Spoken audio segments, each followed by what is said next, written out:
नहीं, मुस्लिम को अपनी लाचारी तोड़नी पड़ेगी, छोड़नी पड़ेगी मुस्लिम को। किस बात के लिए लाचार है? क्या उसकी संख्या कम है? क्या उसके पास ताकत कम है? क्या उसके पास बुद्धि कम है?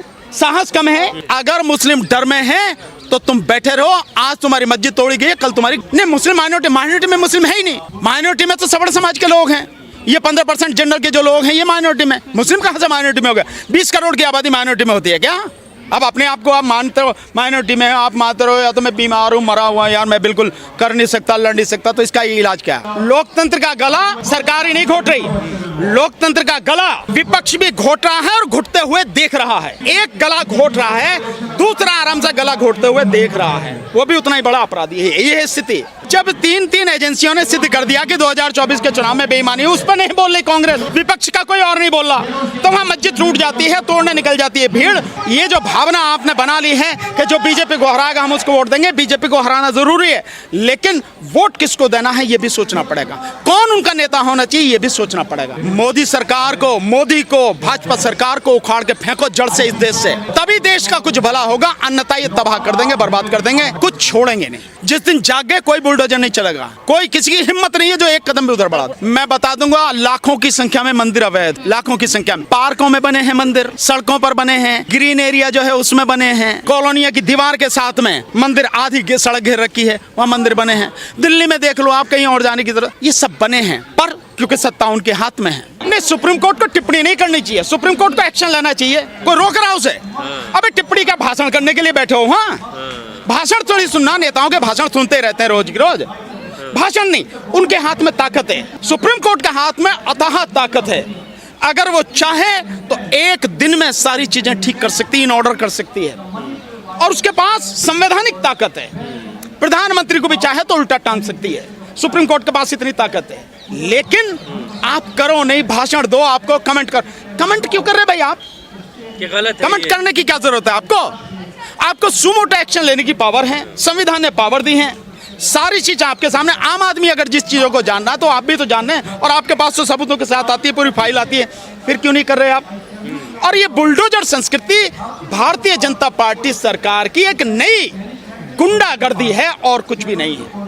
और ध्यान रखना, जब ये सरकारें बदलेंगी तो बुलडोजर यहीं पर होगा, फिर इस बुलडोजर का कैसे इस्तेमाल होगा, फिर इससे परेशान नहीं होना, क्योंकि जो तुम बो रहे हो, ये प्रकृति का नियम है, जो तुम बो रहे हो वही तुम काटोगे, और तुमने बोया है तो तुम ही काटोगे, दूसरा कोई काटेगा नहीं है, ये ध्यान रखना।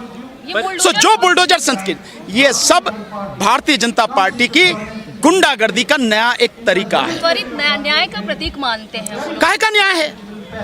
आप न्याय कर रहे हैं, बुलडोजर चलाया ये कह के चला रहे हैं ना आप।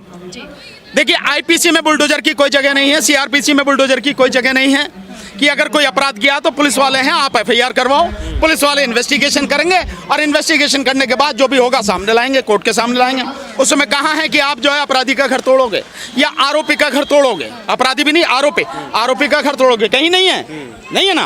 अब आप कहते हो कि ये अनऑथराइज कंस्ट्रक्शन था, अधिकारी उनको क्यों दंडित नहीं किया गया जिनकी जिम्मेदारी थी कि कोई अनऑथराइज कंस्ट्रक्शन होना नहीं चाहिए, लेकिन उन्होंने रिश्वत लेकर अनऑथराइज कंस्ट्रक्शन कराया।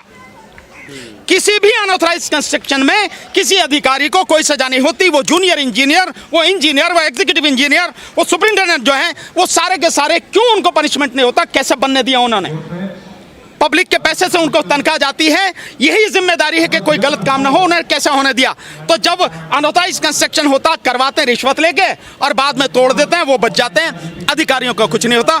और जब तक अनऑथराइज कंस्ट्रक्शन पर अधिकारियों के खिलाफ कार्रवाई नहीं होगी, उनको टर्मिनेट नहीं किया जाएगा, सस्पेंड भी नहीं करता, नौकरी से मुअत्तल नहीं किया जाएगा, और लाखों रुपए का जुर्माना उन पर नहीं लगाया जाएगा, तब तक ये रुकने वाले नहीं है। तो जो कह रहे हैं, तो आप देख क्या रहे हैं, आप केवल एक व्यक्ति को सजा दे रहे हैं, और बाकी जो उस व्यक्ति की इस अनऑथराइज कंस्ट्रक्शन में जिसने मदद की, आप उनको सजा नहीं दे रहे, जिनकी जिम्मेदारी थी अनऑथराइज कंस्ट्रक्शन नहीं होना चाहिए। पर सुनवाई के दौरान सरकार जो अपना पक्ष रखती है, वो ये थोड़ी कहती है कि आरोपी था इसलिए हमने घर तोड़ा, वो तो कह रहे हैं कि इलीगल कंस्ट्रक्शन। मैं क्या कह रहा हूँ, अगर इलीगल कंस्ट्रक्शन था तो वो अधिकारी कहाँ मर गए थे? हर अधिकारी इलाके में, मैं जानता हूँ, हमने जो घर बनवाया, जब घर बनना था तो अलग अलग तरीके से डिपार्टमेंट के अधिकारी आते थे, अथॉरिटीज की जो डेवलपमेंट अथॉरिटीज है उनके अधिकारी आते थे, विभाग के अधिकारी आते थे, घर का किसका बनना, हम घर पे बनवा रहे थे, हमारा बनना भैया घर, सब वो दिखाओ कागज। अबे तू जहां से आया उसी ने तो नक्शा पास किया, वहां जाके देखना, हमसे कागज मांग रहा। तो जब हमसे ये कह सकते हैं, मैं एडवोकेट हूं, हमसे ये सारी पूछ सकते हैं, तो जिस समय किसी और का अनऑथराइज कंस्ट्रक्शन हो रहा है, आप कैसे? और नक्शा पास कौन करता है? नक्शा तो अथॉरिटी पास करती है ना। नक्शा तुम्हारे पास होता है, तुम इंस्पेक्ट करने जाते हो, क्यों नहीं देखते हो उस समय कि एस पर नक्शा बन रहा है या नहीं बन रहा? नहीं बनना तो उसी समय रुकवाना चाहिए था आपको, उसी समय डेमोलिश करना चाहिए था, तब नहीं कर रहे। क्यों? तब तो आपने रिश्वत ले ली, और रिश्वत लेके जो बनाता रहे, जो भी कुछ करना करता रहे, कोई दिक्कत नहीं, हम हैं ना, चिंता क्यों कर रहा? और जब ये सारी चीजें आती हैं, देन आप ये तोड़ देते हो, तो वो अधिकारी जिम्मेदार है ना, उनके खिलाफ कार्रवाई क्यों नहीं है? उनके खिलाफ कार्रवाई होनी चाहिए, लोगों को यही आवाज उठानी चाहिए। मैं तो यही कहूंगा इस देश के लोगों को, मोदी सरकार को, मोदी को, भाजपा सरकार को उखाड़ के फेंको जड़ से इस देश से, तभी देश का कुछ भला होगा, अन्यथा ये तबाह कर देंगे, बर्बाद कर देंगे, कुछ छोड़ेंगे नहीं। पर सर, जिस तरह से आपने कहा कि सुमोटो लेना चाहिए सुप्रीम कोर्ट को, अगर सुप्रीम कोर्ट में कोई मामला है, याचिका दायर की गई है और उसके बाद भी सुप्रीम कोर्ट सिर्फ टिप्पणी करके छोड़ दे रहा है, ये तो कानून से एक तरीके से लोगों से विश्वास उठता हुआ नजर आएगा कि फिर सुप्रीम कोर्ट पे जाके भी कोई भाई, और कानून से विश्वास क्या उठेगा? मैं बार बार इसीलिए कहता हूँ, इस देश में अदालतें नहीं है, मर गई, खत्म है इस देश में अदालतें। मैं बार बार क्यों कहता हूँ? यहाँ पे सुप्रीम कोर्ट ने और चीफ जस्टिस उसमें शामिल रहे हैं, एक मुकदमा इलेक्टोरल बॉन्ड का किया, कर दिया आपने, बहुत बढ़िया मुकदमा आपने डिसाइड किया, 5 जजेस की कॉन्स्टिट्यूशन बेंच ने, इलीगल है वो, गैर कानूनी है, गैर संवैधानिक है, कर दिया आपने। उसके बाद में आपके पास सारी इंफॉर्मेशन आ गई कि सरकार ने किस आदमी से कितना चंदा लिया और उसको कितने का धंधा दिया। अगर चंदा लेके धंधा दे रहे हो, इसका मतलब ये रिश्वत ली है, करप्शन का चार्जेस है वो लगने चाहिए, उसमें केस होना चाहिए। किसके खिलाफ होना चाहिए? देश के गृह मंत्री के खिलाफ, देश के प्रधानमंत्री के खिलाफ, और भारतीय जनता पार्टी और इनके खिलाफ जो है बाकायदा उसके अध्यक्ष के खिलाफ एफआईआर होनी चाहिए। चंदा लेके धंधा दे रहे हैं आप भ्रष्ट व्यक्ति हैं, देश का प्रधानमंत्री भ्रष्ट व्यक्ति है, बेईमान व्यक्ति है, सारी होनी चाहिए। सुप्रीम कोर्ट ने क्या किया? कुछ नहीं। सारी जानकारी के बाद भी आप सुमोटो एक्शन ले सकते थे या नहीं? इसके अलावा महाराष्ट्र सरकार का मुकदमा आया, एकनाथ शिंदे की जो सरकार है, देश की जो सबसे बड़ी अदालत है, वो कहती है, चीफ जस्टिस कहते हैं कि गैर संवैधानिक सरकार है। अब एक गैर संवैधानिक सरकार है भाई, तो आपने उसको बर्खास्त क्यों नहीं किया? वो सरकार चल रही है। देखिए मतलब कितनी मजेदार बात है, देश के 140 करोड़ लोगों के सामने, देश की सुप्रीम कोर्ट, हाई कोर्ट के सामने, तमाम अधिकारियों, तमाम केंद्र और राज्य सरकारों के सामने एक गैर संवैधानिक सरकार चल रही है, उसे चलने दिया जाना जा रहा है, और ये सुप्रीम कोर्ट कह रही है कि वो गैर संवैधानिक सरकार है। तो किस सुप्रीम कोर्ट की बात कर रहे हो? उस सुप्रीम कोर्ट को ना न्याय की पता है, ना किसी चीज की पता है, वो किस तरह से काम करते हैं हम सब अब समझ गए हैं। ऐसे मामलों में विपक्षी जो पार्टियां हैं जो कहती हैं कि लोकतंत्र का गला बीजेपी घोट रही है, तो वो पार्टियां खड़ी क्यों नजर नहीं आती जब एक आम व्यक्ति का घर गिराया जाता है? तो लोकतंत्र का गला सरकार ही नहीं घोट रही, लोकतंत्र का गला विपक्ष भी घोट रहा है और घुटते हुए देख रहा है। क्यों? तीन बड़ी एजेंसियों ने, द वायर ने, वोट फॉर डेमोक्रेसी ने और आपके एडीआर ने, इन 3 बड़ी एजेंसियों ने सिद्ध कर दिया कि 2024 के लोकसभा चुनाव में बड़ी जबरदस्त तरीके से धांधली हुई, लगभग 5 करोड़ वोटें बढ़ाई गई, 5 करोड़ वोटें, और उसके बाद 79 सीटें जीत गई बीजेपी। अगर ये वोटें नहीं बढ़ाई जाती, बेईमानी नहीं होती, तो 79 सीटें बीजेपी हारती। इसका मतलब बीजेपी 160 पर सिमट जाती, बीजेपी की सरकार नहीं बनती। मोदी जो छाती पे बैठा है, देश की छाती पे, वो मोदी वहां बैठता नहीं, कोई और प्रधानमंत्री होता। ये सब कुछ होने के बाद, सारे सबूत देने के बाद भी विपक्ष का एक भी नेता, इंक्लूडिंग राहुल गांधी, हम सारे, एक भी नहीं बोला कि इस प्रधानमंत्री को 1 सेकंड भी सीट पर बैठने का नैतिक अधिकार नहीं है। कैसे बैठा है? बेईमानी से जीत के आया, उसका जीना हराम कर देते, आंदोलन करते हैं, सड़क पे आते, कोई बोला नहीं बोला।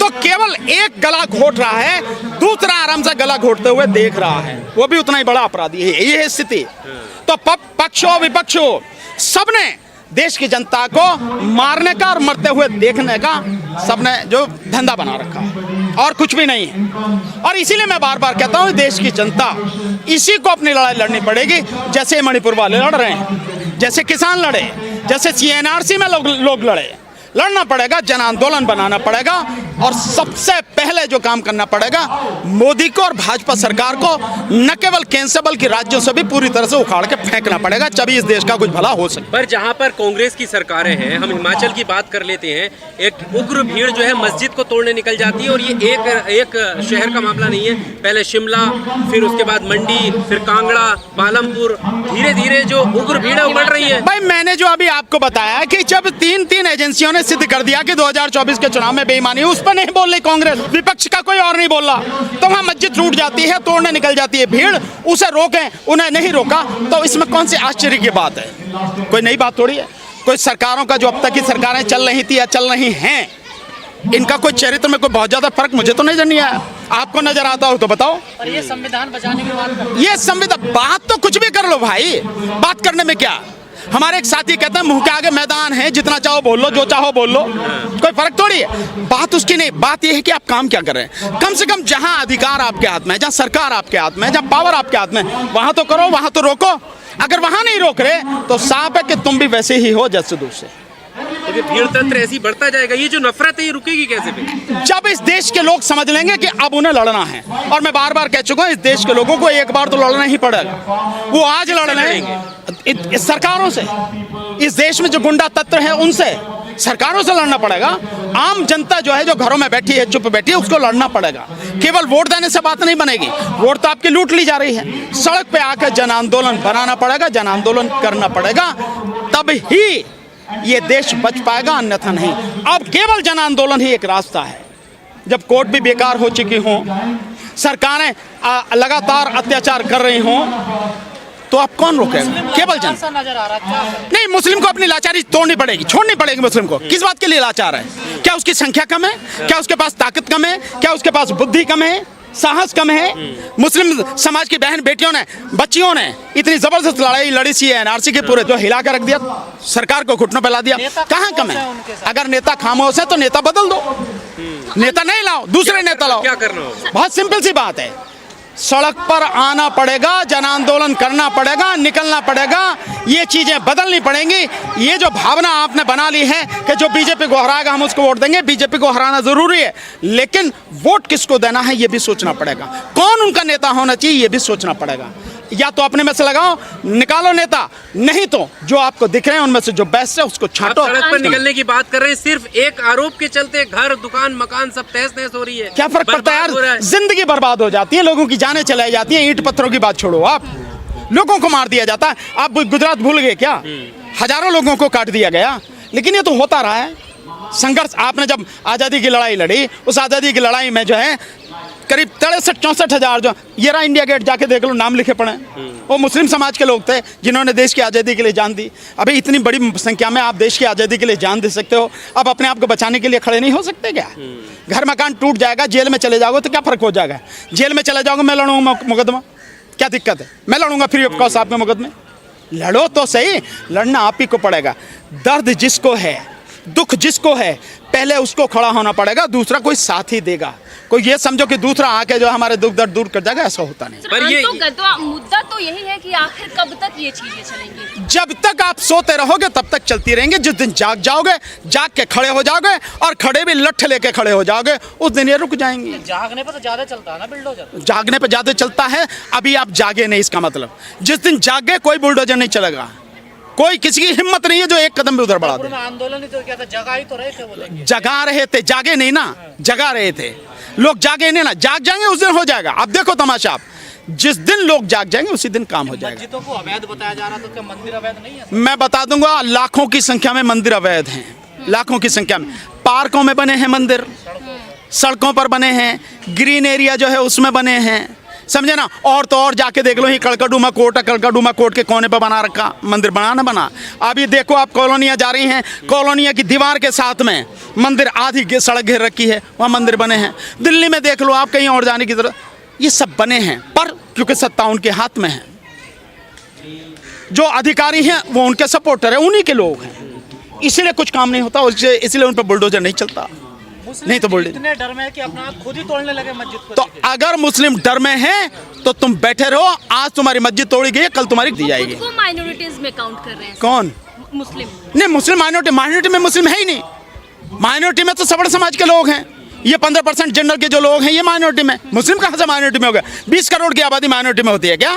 अब अपने आप को आप मानते हो माइनॉरिटी में, आप मानते हो या तो मैं बीमार हूँ, मरा हुआ यार, मैं बिल्कुल कर नहीं सकता, लड़ नहीं सकता, तो इसका ये इलाज क्या है? मतलब